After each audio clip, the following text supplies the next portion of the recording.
నవీన జ్యోతిషం ఛానల్ ప్రేక్షకులకి నమస్కారం. ఈరోజు మన వీడియోలో కర్కాటక లగ్న జాతకులకి 2025వ సంవత్సరం ఎలా ఉండబోతుందో ఈ వీడియోలో డీటెయిల్డ్గా తెలుసుకుందాం. ఇక ప్రతి సంవత్సరం మాదిరిగా ఈ సంవత్సరంలో నేను క్యాలిక్యులేషన్ పార్ట్ అనేది మీకు డిస్ప్లే చేయట్లేదు. గ్రహాలు ముందుకు నడుస్తున్నాయా, వెనక్కి నడుస్తున్నాయా, ఫలితాలు ఎలా చెప్తున్నాము, ఏ హౌసెస్లో లేకపోతే ఏ రాసుల్లో ఏ గ్రహాలు ఉన్నాయి, ఈ డీటెయిల్స్ అంతా కూడా జనాలు ఇష్టపడటం లేదన్న భావించి వీటన్నిటిని కూడా తీసేస్తున్నాను. ఈ క్యాలిక్యులేషన్ పార్ట్ అంతా మేము బ్యాక్ ఎండ్లో చేసుకున్నాము. మీకు ఫలితాలు మాత్రమే సుత్తి లేకుండా సూటిగా చెప్పేస్తున్నాము. ఇక ఈ విషయంలో కర్కాటక లగ్న జాతకులకి అనుకూలమైనటువంటి ఫలితాలు సూచిస్తూ ఉన్నాయి.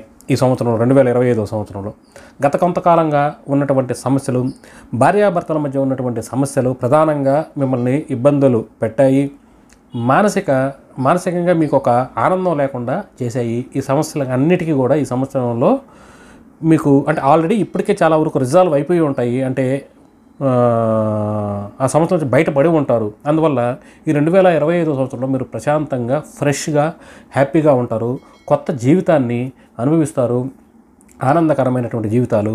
ఇంతవరకు జరిగినటువంటి జీవితం అనేది ఒక ఎత్తు, ఇక్కడి నుంచి జరిగేటటువంటి జీవితం అనేది ఇంకో ఎత్తుగా ఈ సంవత్సరం అనేది ఉండబోతుంది. ఇక ఈ సంవత్సరం మొత్తం కూడా గురుబలం అనేది మీకు పుష్కలంగా ఉంది. గురువుకు గోచారబలం ఉన్న కారణం చేత మీకు మీ తండ్రి గారితో సంబంధ బాంధవ్యాలు వృద్ధి చెందుతాయి. భాగ్యస్థానం బాగుంది. అది ధనపరంగా కానీ, తండ్రి పరంగా కానీ, ఆస్తుల పరంగా కానీ, ఇంకో విధంగా కానీ మీకు సుఖ సంతోషాలు ఉండేదానికి అవకాశం ఉంది. గురువు మీకు సంవత్సరం అంతా కూడా ఎక్కడ గ్యాప్ లేకుండా పుష్కలంగా మీకు యోగిస్తూ ఉన్నాడు. అందువల్ల ఇది చక్కనైనటువంటి సమయం. అదేవిధంగా మీకు శత్రుత్వాలు తొలగి హ్యాపీగా ఉంటారు. ఆరోగ్యం అనేది కుదుటపడుతుంది. రుణపరమైనటువంటి సమస్యల నుంచి మీరు బయటపడతారు. కొత్త రుణాలు కావాలంటే మీకు మంజూరు అవుతాయి. లేదా ఉన్నటువంటి రుణాలు తీర్చేయాలంటే తీర్చేటటువంటి స్థితిగతుల్లో మీరు ఉంటారు. అందువల్ల రుణము, రోగము ఈ విషయాలకు సంబంధించి మీకు ఈ సంవత్సరం అంతా కూడా అనుకూలతలో ఉంది. భాగ్యస్థానమైనటువంటి 9వ స్థానానికి భావ ఫలితాలు కూడా మీకు పుష్కలంగా అనుకూలంగా ఉన్నాయి. ధనానికి పెద్దగా ఇబ్బంది లేదు. ఇదంతా కూడా మీకు కలిసి వచ్చేటటువంటి అంశం. ఇక 10వ తారీఖు మే నెల నుంచి 5వ తారీఖు జూలై నెల మధ్య మీకు కొన్ని వ్యతిరేకమైనటువంటి ఫలితాలు వస్తూ ఉన్నాయి. కుటుంబంలో మానసిక పరిస్థితి అంటే కుటుంబ సభ్యుల మధ్య ఐకమత్యం లేకపోవటము, ఒకరి మీద ఒకరు నిందలు వేసుకోవటము, ఇది నీ వల్ల జరిగిందంటే ఇది నీ వల్ల జరిగింది అని చెప్పేసి అంటే ఒక తాటి మీద కుటుంబ సభ్యులు ఉండరు.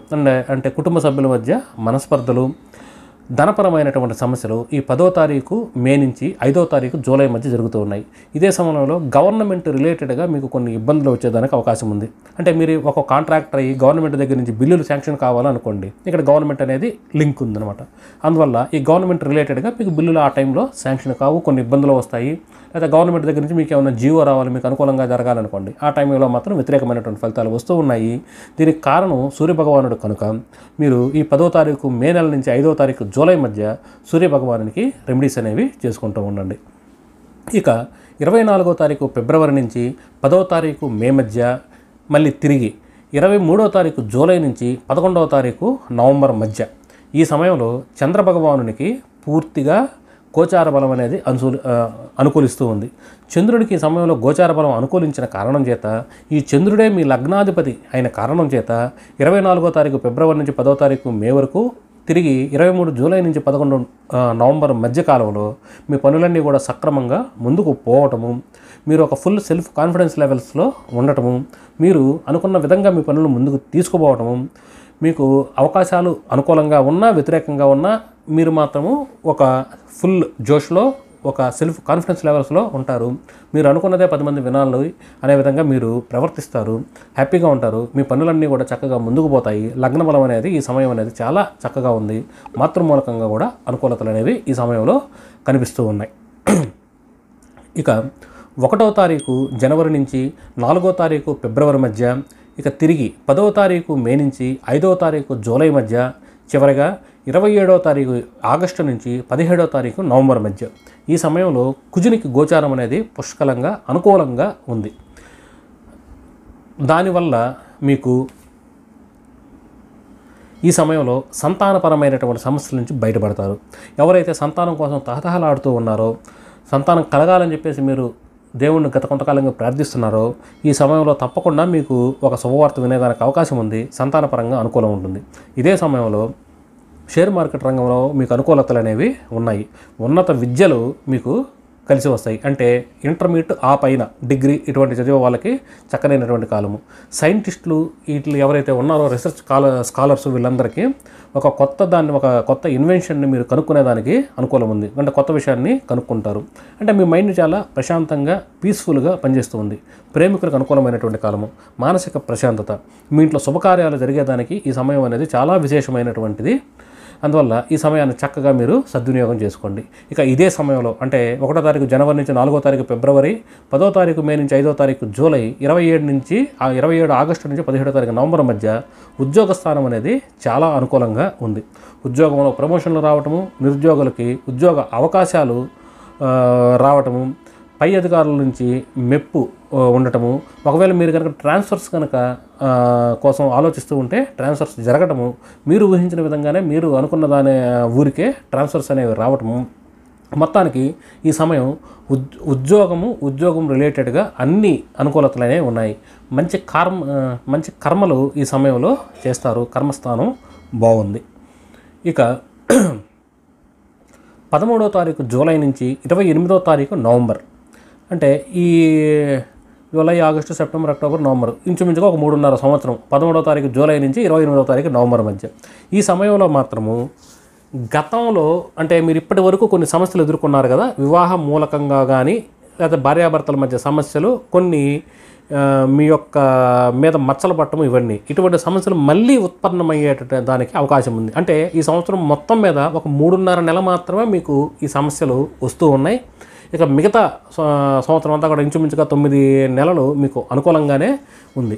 అందువల్ల 13వ తారీఖు జూలై నుంచి 28వ తారీఖు నవంబర్ మధ్య మీరు కొంతగా జాగ్రత్తగా ఉండాల్సినటువంటి సమయం. ఈ సమయంలో వ్యాపారస్తులకు వ్యతిరేకతలు, వాళ్ళకు వ్యాపారం అనేది సజావుగా సాక్కపోవటము, మనశ్శాంతి దెబ్బతినటము, భార్యాభర్తల మధ్య కలహాలు ఇవి వచ్చేదానికి అవకాశం ఉంది. దీనికి కారణం శని భగవానుడు కనుక ఆ సమయంలో మీరు శని భగవానుడికి రెమెడీస్ చేసుకోండి. అంటే శనికి తైలాభిషేకం చేస్తారో, జపాలు, దానాలు చేస్తారో, ఏదైనా కూడా ఆ సమయంలో ఆ 3.5 నెలలు కొంతగా ఈ విషయాల్లో మాత్రమే జాగ్రత్తగా ఉండండి. మిగతా అన్ని విషయాల గురించి చెప్పట్లేదు. ఇక ఈ సమయం కాకుండా మిగతా సంవత్సరంలో మీరు ఏ విషయాల్లో జాగ్రత్తగా ఉండాలి అంటే, మీకు ఈ సంవత్సరంలో ఖర్చులు అనేవి ఎక్కువగా కనిపిస్తుంది. అనవసరంగా డబ్బులు ఖర్చు పెడతారు, లగ్జరీగా ఉండాలనుకుంటారు, విదేశీయానం గురించి మీరు ఆలోచిస్తూ ఉంటారు. ఈ విదేశీయానంలో కూడా మీరు చేసేటువంటి ఫలితాలు సక్సెస్ రేట్ అనేది చాలా తక్కువగా కనిపిస్తూ ఉంది. ఎవరైతే విదేశాల్లో ఉన్నారో వాళ్ళకి విదేశాల్లో కొంత ఇబ్బంది అనేది వచ్చేదానికి అవకాశం ఉంది. మళ్ళీ వాళ్ళు విదేశం నుంచి స్వదేశానికి తిరిగి రావటము ఇలాంటివి జరుగుతూ ఉన్నాయి. అంతేకాకుండా ఈ దేశం నుంచి విదేశాలకు వెళ్ళాలనుకున్న వాళ్ళు కూడా వ్యతిరేకతలు అనేవి కనిపిస్తూ ఉన్నాయి. హాస్పిటల్ ఖర్చులు అనేవి కొంచెం ఎక్కువగా కనిపిస్తూ ఉన్నాయి. మీకు దీనికి చెప్పేటటువంటి రెమెడీ ఏంటంటే, అనవసరమైనటువంటి ఖర్చులు పెట్టకుండా మీ దగ్గర డబ్బులు లేకుండా ఉన్న డబ్బుల్ని ఇన్వెస్ట్మెంట్ చేసేసేయండి. డబ్బులు ఖర్చు అయిపోతాయి, కొంతవరకు పరిహారం అనేది జరుగుతుంది. ఇక ఇదే సమయంలో లాభాలు కూడా కాస్త తక్కువగా కనిపిస్తూ ఉన్నాయి. ఒక పక్క ఖర్చులు పెరిగాయి, లాభాలు అనేవి కూడా ఆశించినంతగా రావట్లేదు. బంధువులతో, స్నేహితులతో కానీ మీరు మాటలు తగ్గిస్తారు. మీకంటే పెద్దవాళ్ళైనటువంటి అక్కలు, అన్నలతో కూడా సంబంధ బాంధవ్యాలు కాస్త తక్కువగా కనిపిస్తూ ఉన్నాయి. స్నేహితులతో కూడా మీరు ఎక్కువగా టచ్లో ఉండరు. అంటే ఎంతవరకు అంటే అంతవరకు, ఎవరితో ఏది అవసరమో ఆ సమయానికి మీరు ఆ మాట మాట్లాడి పెట్టేస్తారే కానీ ఇంతకు ముందులాగా మీరు ఉండేదానికి ప్రయత్నం చేయరు. ఇక ఇదే సమయంలో మీ తమ్ముళ్ళు, చెల్లెళ్ళతో కూడా సంబంధ బాంధవ్యాలు వ్యతిరేకంగా ఉన్నాయి. క్రీడాకారులకు కూడా వ్యతిరేకమైనటువంటి ఫలితాలు వస్తూ ఉన్నాయి. ప్రధానంగా వాహనానికి అంత అనుకూలంగా లేదు. వాహన కొనుగోళ్లు కానీ వాహన యోగం అనేది కాస్త తక్కువగా కనిపిస్తుంది.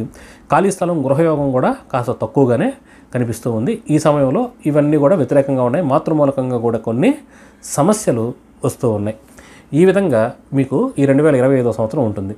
అయితే ఈ 2025 సంవత్సరం కేవలం ఈ కర్కాటక లగ్నంలో జన్మించినటువంటి వాళ్ళకి అందరికీ మ్యాచ్ అయ్యే విధంగా కామన్గా ఉన్నటువంటి ఫలితాలను మాత్రమే ఇక్కడ డిస్కస్ చేసాము. ఇక్కడ మీ వ్యక్తిగత జాతకాన్ని, మీ వ్యక్తిగత జాతకంలో కుజుడు ఎక్కడున్నారు, గురువు ఎక్కడున్నాడు, శని ఎక్కడున్నాడు, రాహు ఎక్కడున్నాడు, ఇవి ఇక్కడ మనం డిస్కస్ చేయలేదు. అవి మీకు మాత్రమే వర్తించేటటువంటి ఫలితాలు, వాటిని చెప్పలేదు. అందరికీ కామన్గా వర్తించేవి మాత్రమే ఇక్కడ చెప్పాము.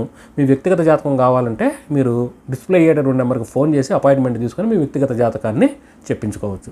మరి ఒక మంచి వీడియోలో మనం అతి త్వరలో కలుసుకుందాం. అప్పటి వరకు సెలవు, నమస్కారం.